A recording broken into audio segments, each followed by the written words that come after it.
Amen. Somebody shout hallelujah. Amen. You may please be seated. Hallelujah.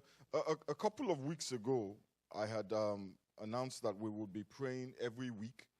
Every Monday, we would have a gathering, and the focus would be on prayer. And the reason why I said that is because I perceive in my spirit that the Lord wants to do something in the lives of people that are in this church. Amen. But the reality is that prayer is the fuel, is the fuel that propels the engine to the next level of glory. Amen. As we remain connected to God in the place of prayer, the Bible says that we will bear good fruit. Amen.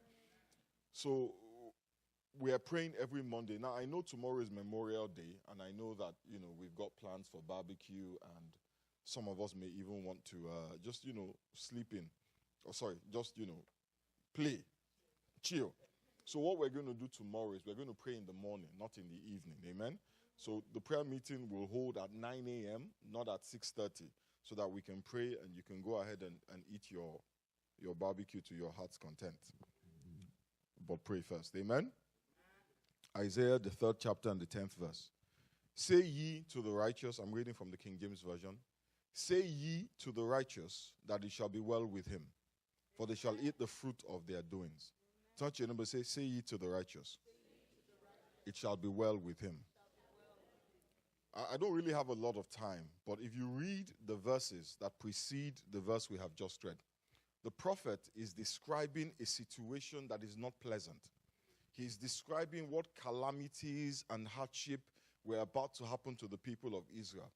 He was saying to them basically that things are about to get really bad for you. He says the economy is going to go down the drain. The government is going to fail you because the government will be full of incompetent people. No reference to anybody. No shade at anybody. I'm talking about what the prophet said. Amen. He said that the government will be full of incompetent people from the top to the bottom. And it is only those who have money that will end up in leadership. And that will result in the oppression of the masses. And if you see the budget that the government just sent out last couple of weeks, you will see that it doesn't get more graphic than that. Amen? Isaiah said society is going to get really bad. Neighbors will do horrible things to neighbors, and children will be proud and arrogant and rude. The picture that Isaiah is painting is one of a society that is in deep trouble, a society that is going downhill very fast. But in the midst of this mess, of this morass, in the midst of this horrible prophecy, Isaiah identifies a group of people for whom the result will be different. A group of people who, because of what God does in their lives, they will stand out from the crowd. Isaiah calls these people the righteous. In verse 10, he says, in spite of what is going on here, in spite of what is about to happen here, say ye unto the righteous, it will be well with them. Amen. The prophecy is promising that those whom are righteous will have a good outcome. That even though things may look bleak, even though things are a mess, even though the likelihood of failure is very high, he said, tell the righteous that it will end well for them. Amen. Tell the righteous that they will have an outcome that is different from their community, from their family. Tell the righteous that their own will be different. He says, things will end well for them. Say ye unto the righteous, it is well. But this promise is not a promise that was given to everybody. It was for those whom the Lord, through Isaiah, identified as righteous. It shall not be well for everybody. No matter how much we want to believe it, all is well that ends well is not true. The promise, and I know it is not politically correct to say this. I know it's kind of harsh to say that all will not be well for everybody. But that is the truth of life. And if you've lived long enough, you see people whose outcomes are just bad. But the promise of Isaiah chapter 3 and verse 10, it applies to those that are righteous. It doesn't matter what you see. It doesn't matter what the bank says. It doesn't matter what the letter you got in the mail said. It doesn't matter what even the doctor said. It says, say ye unto the righteous, it shall be well. So the question that you and I must ask ourselves is, who are these people that the Bible calls righteous? Who are these people for whom there is a promise? And if God promises it, it's a guarantee. Who are these people for whom God guarantees that there will be a good ending? And when I'm talking about a good ending, I'm not talking about the sweet by and by. Yeah? When you die. Isaiah was prophesying into their current situation. He was prophesying into their current reality. So who are these people? Let me say first of all, that to be righteous, because we don't always understand the meaning of that expression or that word righteous. To be righteous simply means that you are in right standing with God. It simply means that you are in his good books. Listen, if you want to get in my good books, I can tell you what to do. All you need to do is buy me lots of gifts. Amen? If you don't buy me gifts, you are in my bad books. If you buy me gifts, you get in my good books. Amen? And you are my friend. Yeah, you're part of my team. Now, my wife is different. If you want to get in my wife's good books, all you have to do is just pick up after yourself. When you eat, take your plate and put it in the dishwasher. Don't leave it in the sink. And my wife is just going to think you're the best thing since sliced bread. But if you want to get into God's good books, it's a little different. It is not about buying him gifts or being tidy. It is about trusting him. The Bible says in Galatians chapter 3 and verse 6, it says, so also Abraham believed God. And because he believed God, he was counted as righteous. If you want to be righteous in Femi's eyes, buy him a gift. If you want to be righteous in God's eyes, trust him. His belief in God was not counted as an event, as a singular act of righteousness. It was counted as he became a righteous person simply because he believes. Faith, my brothers and sisters, is what makes you righteous. Faith is what puts you in God's good books. Not what not how often you come to church, but that you trust in God. Amen? But the Bible says in James, the 2nd chapter and the 26th verse, that faith without works is dead. So the righteous are those who believe in God. But the Bible then says your belief without a corresponding work or corresponding action is dead. And there are many in the church who claim to have faith, but their faith is dead. So it doesn't do them any good and does not account to them as righteousness. But then the Bible tells us in Galatians 5 and verse 6, this has become my favorite verse in the whole Bible. Galatians 5 and verse 6, because the more I meditate on it, the more my mind is just blown. It says, for in Christ Jesus, neither circumcision nor uncircumcision has any value. The only thing that counts is faith expressing itself through love. The work of faith that makes you righteous in the eyes of God is love. And that is such a simple thing. But the truth is, many of us are not walking in love.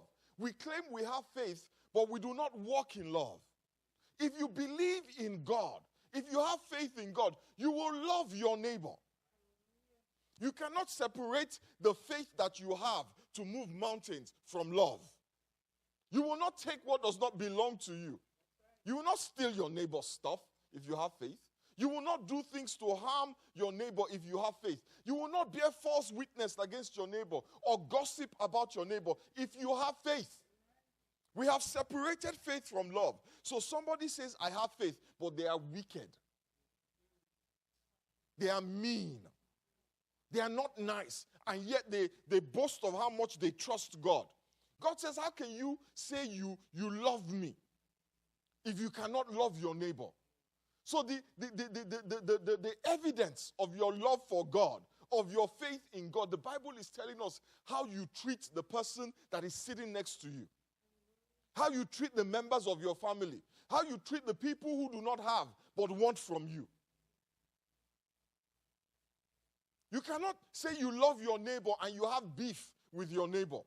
Because love forgives and love suffers long and love does not keep a record of wrongs.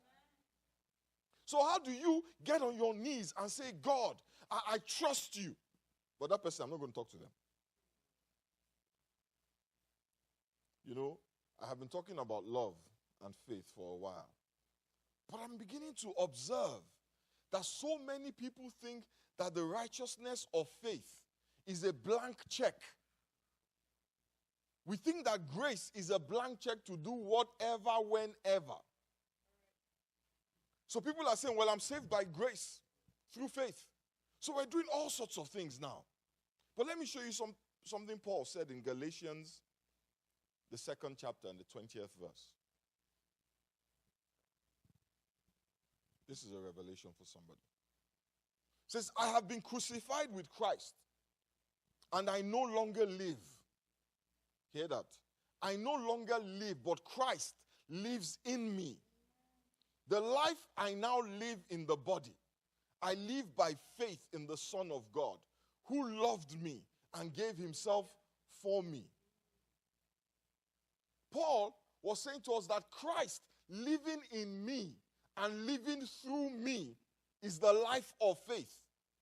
And if Christ is living in you, how do you say you hate somebody when God so loved the world that he gave his only begotten Son? If Christ is in you, how can you not care that the folks you go to work with are going to hell? Because see, Christ is living in you. Amen? And he's living through you. The old man, the old you was crucified when you accepted Jesus Christ as Lord and Savior. He died. He's dead. He's gone. All things have passed away. Behold, all things have become new. So right now, you are a vessel carrying Christ. Christ is working out his life through you. So it is Christ that is saying in you, turn to the left or turn to the right. It is no longer I, Paul says, but Christ living in me.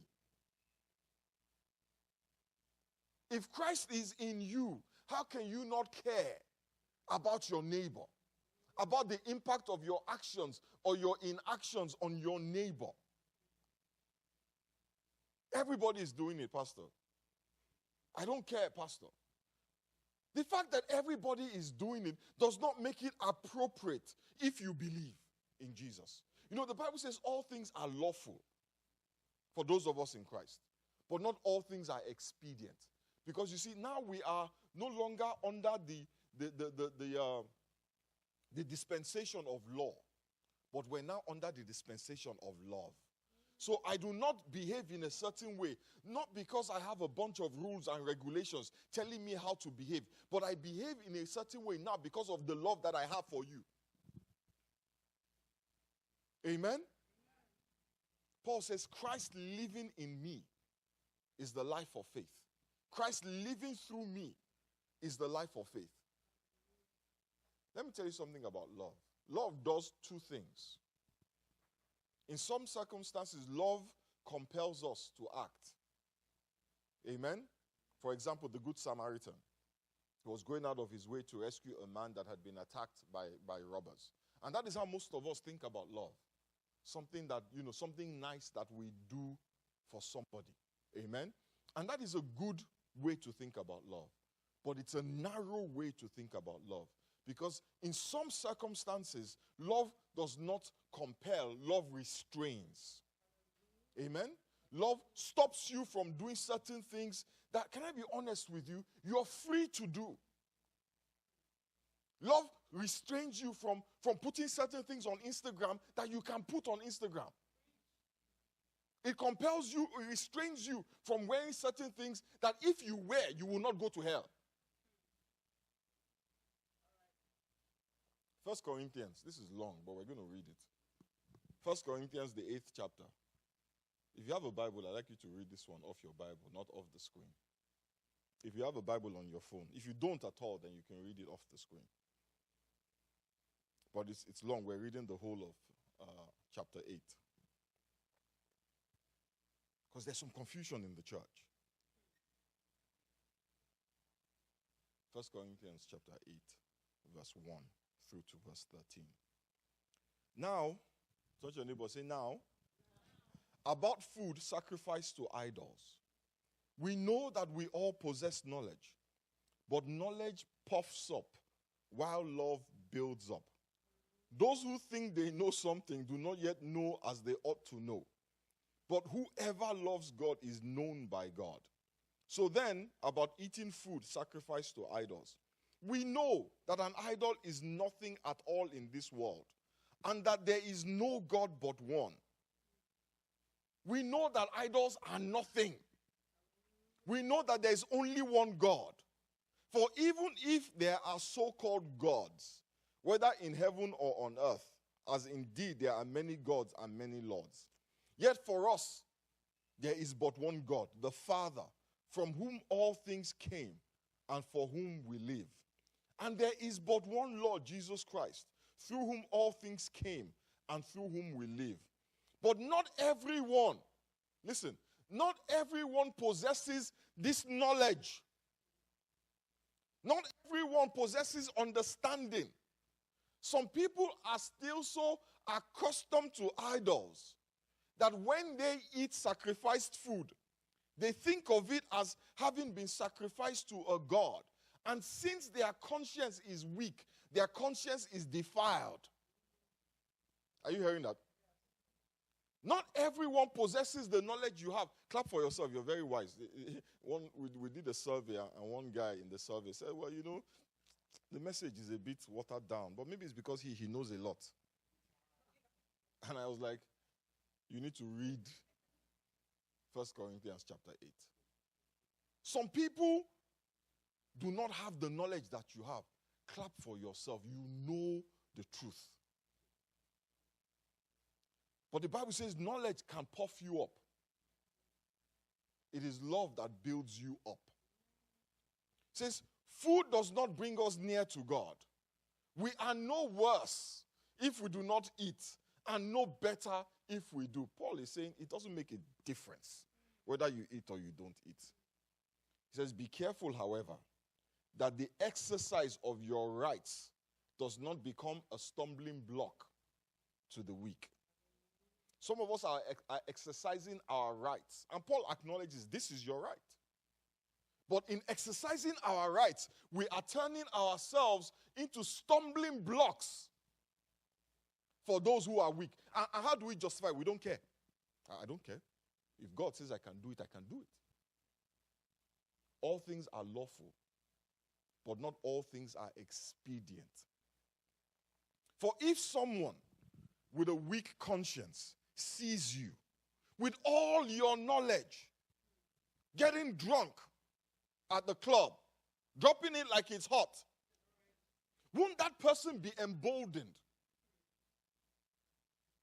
Won't that person be emboldened to eat what is sacrificed to idols? So this weak brother, this is not me saying it, please, because some people are like, these pastors have come again. No, this is the Bible. So this weak brother or sister for whom Christ died is destroyed by your knowledge. Clap for yourself. That is what love does. Love says, think about the weak brother or sister who does not have the revelation that you have, that is okay to consume so much alcohol, you're about to get a DUI. Think about the weak brother or the weak sister who is seeing these things that you are doing, and ask yourself, what is the message you are sending to them? See, when you sin against them in this way and wound their weak conscience, the Bible says you sin against Christ. Therefore, if what I eat causes my sister or my brother to fall into sin, I will never eat meat again, so that I will not cause them to fall. See, rather than be a stumbling block, rather than let meat or the club or booze be a stumbling block, I will never eat meat again. or drink again or go to the club again. Love is the fruit of faith. And love many times is not just what you do. Sometimes love is what you do not do. You know, some folks think only pastors should care about how things look. So a pastor should not be seen dropping it like it's hot. But since you're not a pastor, you can drop it all night long. Listen, you too should care. Your faith walking through love demands that you care. Some of us have faith to move mountains, but we do not have love. The Bible says you are nothing. Even the clothes we wear, it speaks volumes about our faith. And we have to start to ask ourselves, what are we saying? The Bible says we are not of the world. We are not in the world. And what makes us Christians is the love that we have for one another. That love should affect everything you do. When you wake up in the morning and you put on something that you know is going to scatter somebody's head. Why? You know, you can look attractive without causing problems. Am I lying? Is it mutually exclusive? Problems equal to attraction? No. You know, women, I'm tired. Women are always saying men are dogs. Okay, we're dogs. Stop dangling meat in front of the dog. Okay, we're dogs. Okay. We're dogs. Okay. When you keep putting meat in front of the dog and the dog behaves like a dog, he says, all these guys, where?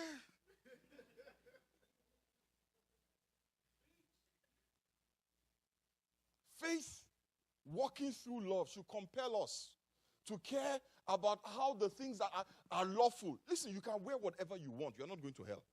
Some people will tell you that you'll go to hell. I don't agree. That's not what the Bible says. You can drink wherever you want. You can drink whatever you want. But the reason why some of you will never see me drink a glass of wine is because there's somebody somewhere who is struggling with alcohol. See, our pastor is drinking, so let me just keep drinking. So you will never see it. You will never see me at a nightclub. What me and my wife do in our house, you will never know. But you never see me at a nightclub. Because somebody whose marriage is about to crash, because he's always in the nightclub, we say, but Pastor Femi too goes there now.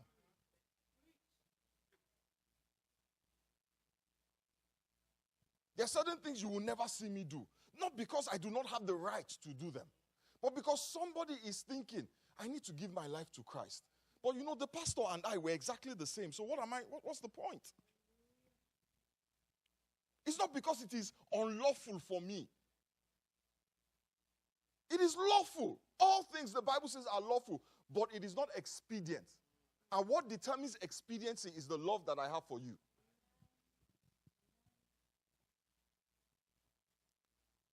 Our actions, they tell the truth about what we really believe in our hearts.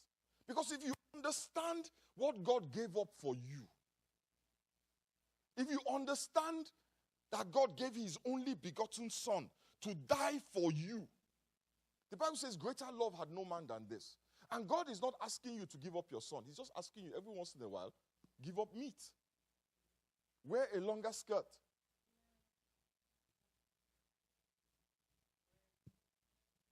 Will it kill you? The Bible says, say ye to the righteous. Even though you see all this stuff going on around you, I want you to know that it shall be well with you. Even though there seems to be a lot of darkness around you, I want you to know it will not envelope you. Even though it seems like you are drowning, the water will not overwhelm you. Even though you are pressed on every side, you will not be crushed. And even though 1,000 may fall by your side and 10,000 by your right side, it will not come near you. You have to see as the Lord sees. And when you see as the Lord sees, your faith will arise. And as your faith arises, your love increases.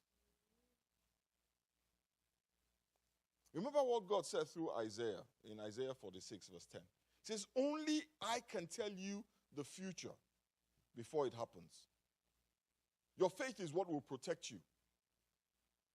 Your faith is what will protect you. But your faith without love is dead. And that is why there are many people you see in church. And we're struggling. I'm like, but Lord, I have faith. Lord, I have faith. As they are saying that they have faith, they are doing something nasty to their neighbor. God knows how it will all turn out. He knows tomorrow. And he wants you to leave this church this morning knowing that it shall be well. It may not look like it. It may not feel like it. Many times, we look at the mess in our lives and we allow the mess to make us bitter because we don't see how the mess will change. We don't see how the ashes can bring forth beauty. We don't see how mourning can ever turn to joy. And that then becomes validation for us to remain as we are. The Lord said I should tell you this morning, it shall be well. Amen. Many times we're going through stuff and we have these well-meaning Christians around us come and tell us it is well. Anybody ever told you that? It is well. You want to ask the person, are you blind? What is well about losing your job, or what is well about a bill that you cannot pay? What is well about the situation that you are in? I mean, what is well? You want to say to them, what is well about the mountain of credit card debt and student loans? But the Bible says, who art thou, O mountain, before Zerubbabel? You shall be made as a plain. Not by power or by might, but my spirit, says the Lord. What the Bible says is, say ye to the righteous, it shall be well. That means that the mountains shall be made as a plain. It means that it shall be well with you. But there is a condition, and that condition is your faith. The Bible says, though weeping may endure for a night, joy comes in the morning. If you stay awake, I don't know how many of you have done this, stayed awake all through the night, sober. You will observe. Soberness is critical to observation. You will observe that the darkest part of the night is not the beginning of the night. The darkest part of the night is the part that comes just before the breaking of dawn. We are righteous because we believe in Christ. And it is that faith in Christ, in the sacrifice of Christ, that causes us to love and that guarantees that no matter what we are going through, we can have confidence because he has said to us, it shall be well. I want us to bow our heads for a minute and pray.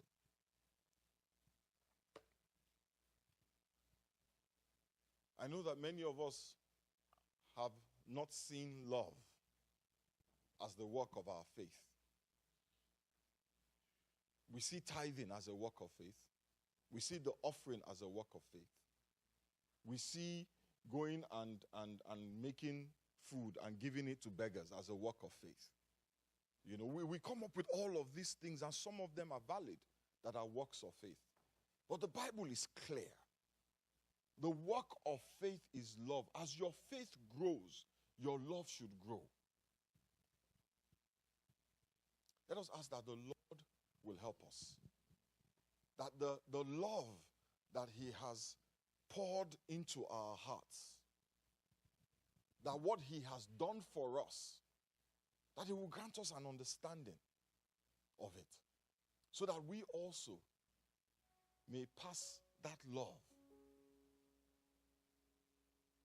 to the person that to the people that we meet. Father, we bless you. We give you praise.